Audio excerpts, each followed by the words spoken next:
Heyo! What's good, everybody? Today we are bringing dead things to life with Mary Shelley's Frankenstein. Some things to keep an eye out for before we dive in. Spot what happens to the characters who are trying to gain all the knowledge without thinking things through first.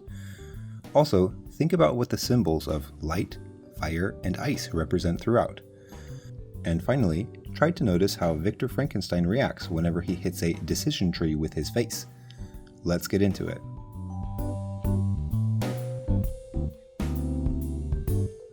Robert Walton is an intrepid explorer. He wants to seek out new life and new civilizations, to boldly go where no man has gone before. Unfortunately, Spock wasn't available for this mission. He's in the North Pole, making progress, but then he gets trapped in the ice. His men are looking for a way out when they look up and see a giant on a dog sled in the distance. Over in a different distance is another dog sled. But there is a normal-sized man who looks like he's distressed. "I'm distressed," calls the man. They pull the distressed man aboard. His name is Victor Frankenstein, and after bringing him back up to full health, he launches into his incredible tale of discovery and woe. Growing up in Geneva, he mostly kicked it with Elizabeth, his adopted sister/cousin, and his bestie, pal named Henry.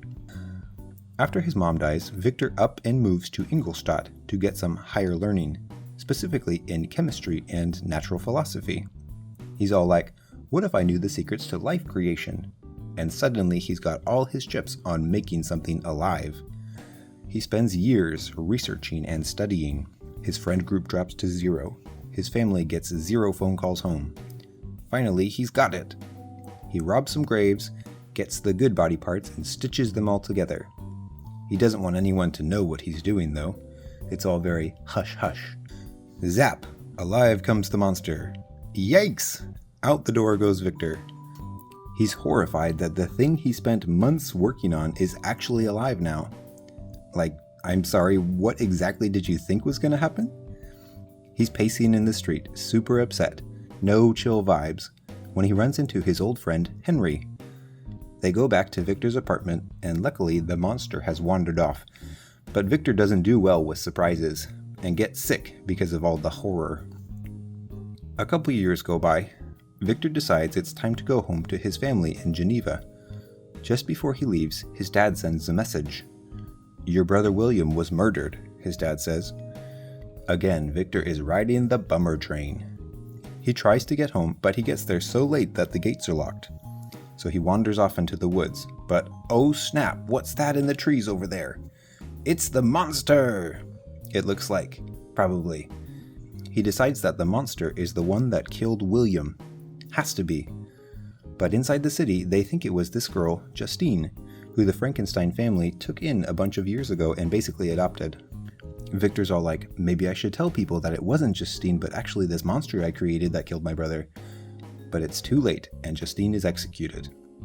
Once again, Victor has the blues, so he decides that a trip through nature mountains will cheer him up. He's walking across a mountain glacier when he meets the monster.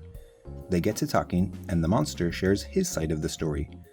When he left Victor's apartment, he was confused and scared. He couldn't talk, everyone who saw him was terrified. It was not a chill time.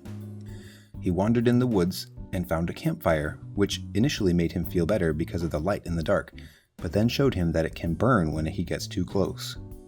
Eventually, he finds this family that had an unused hovel he can hide in. He watched the family and learned about language and social skills. He was even able to swipe some books and learn how to read, which boosted his philosophy skills by like 100.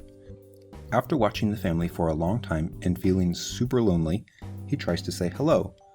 Unfortunately for the monster, he still looks like a monster. The family is terrified and drives him away. Poor monster. "Fine," says the monster. "Humans are the worst anyway. I'll get revenge on all of you." He goes looking for Victor and stumbles across Victor's younger brother, William. In his rage, the monster strangles William and frames Justine for the murder as a way to get back at Victor for all the trauma.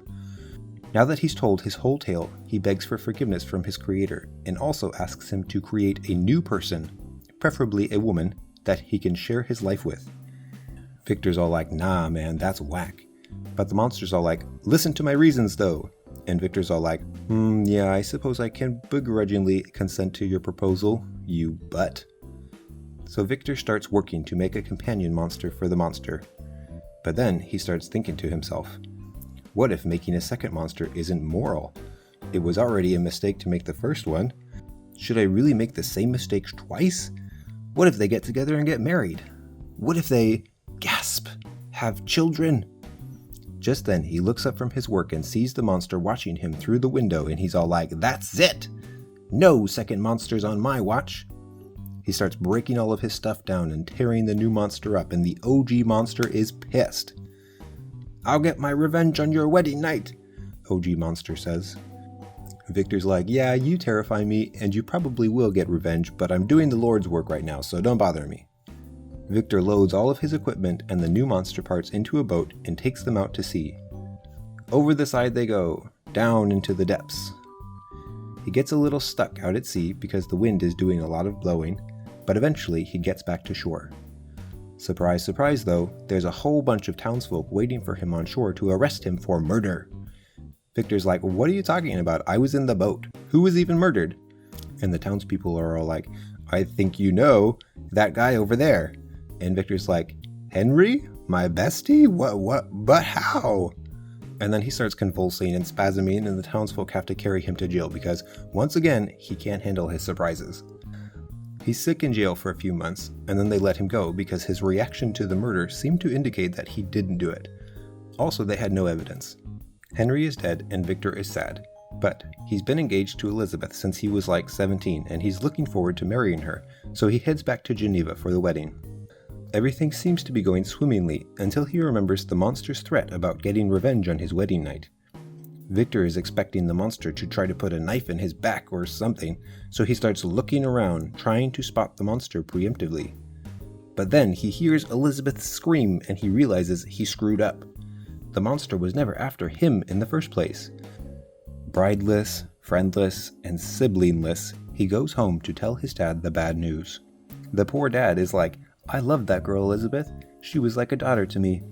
And then his heart gives out because he's so sad, and he dies too. Victor now has literally no family left, and it's pretty much all because of the monster. Victor's all like, by Grabthar's hammer, by the sons of Warvan, I shall be avenged! And so begins the chase.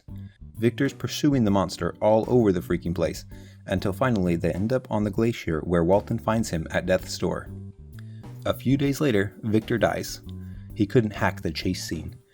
Walton is trying to decide whether or not to keep exploring or head back home when the monster shows up in the ship's cabin with Victor's body.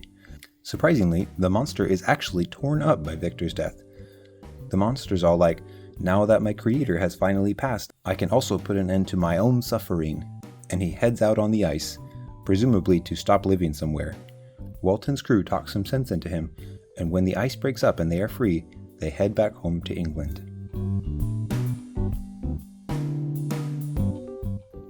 Let's get down to brass tacks. A humongous part of this novel is the theme that doing things does things. Throw a ball in the air, it comes back down. Light your cigarette on fire, get lung cancer. In the case of Victor Frankenstein, bring a monster to life, that monster goes on being alive and has thoughts and emotions and feelings and sometimes homicidal tendencies. The only thing Victor is thinking about in the early days is creating something that is alive. Anyone know what comes after bringing things to life? Not Victor. We see this crystal clearly when he brings the monster to life and then shuns it immediately. Then again, later in the story, it's clear that Victor is still not thinking things through. He breaks his pinky promise to the monster to build him a mate, and then is shocked when his pal Henry gets axed. Like, dude, what did you think was going to happen? It's not just that he doesn't think things through. Once the deed is done, he tries to weasel out of dealing with the aftermath. The monster kills his brother, and Justine is on the hook for it. All Victor would have had to do is be like, yo, I messed up, I was actually the monster that I brought to life that killed him, my bad. He doesn't say that, and Justine is executed. Another example is when the monster is offering to let everything in the past be in the past as long as he gets a girlfriend. Victor's all like, sure, I can do that. Just kidding. He's basically incapable of fixing the problems he was the creator of. Trying to chase knowledge is shown to be a risky move throughout the book. Or it might be better to say that pursuing knowledge recklessly with no forethought or planning is the risky part. Victor puts his head down and isolates himself, making his only goal in life to find the secret of creation. This bullheadedness starts the chain reaction that ultimately leads to every person he loves being killed off, with his own death being the final nail in the coffin. At the start, the character Walton is trying to find things that no one else has. He wants to make new discoveries, but unlike Victor, when he gets stuck in the ice and is given the option to keep going, he sees that, oh, maybe the people around me do matter and I should just get everyone killed to satisfy my knowledge fix. Unlike Victor, he turns around and goes home. I would be disappointed in myself if I didn't mention the use of letters throughout the novel. Essentially, the whole story is Robert Walton writing letters to his sister, but most of what he is writing is a retelling of the story Victor Frankenstein told him on the ship, which is also largely written through letters. So at many points in the story, the reader is getting a perspective that is 3 letters deep. Trippy. Rapid fire symbols, go. Fire and light represent knowledge and discovery. Nature is spooky and dark, holding all the secrets in the shadows. The light can show you those secrets, but fire can also burn. The monster is cheered up by the flame in the dark forest, but then burns himself. The author subtly draws the parallel to Prometheus. Both Prometheus and Victor gained a dangerous fire knowledge and then were severely punished for it. Ice represents isolation. The monster is in the hovel all through winter. Victor and the monster are living out their days racing across a glacier. Walton is trapped in the ice, but heads back home when the ice melts. Family. Most of the suffering that is experienced happens when family is either cut off or non-existent in the first place. Victor cuts his family off and creates the monster. The monster is outside the family unit and is driven to murder by loneliness. Alienation. The monster is put on the outs by the way he looks. Victor chooses the path that leads to his family having no friends and no family. Ambition. Walton has ambition to make new discoveries in the North Pole. Victor has ambition to create life and change science. In many ways, Mary Shelley parallels the two men, but they split off in a lot of key ways. Most importantly, at the end, when Victor has left a trail of dead bodies that ends in his own, and Walton calls off the search after realizing that his crew is in danger.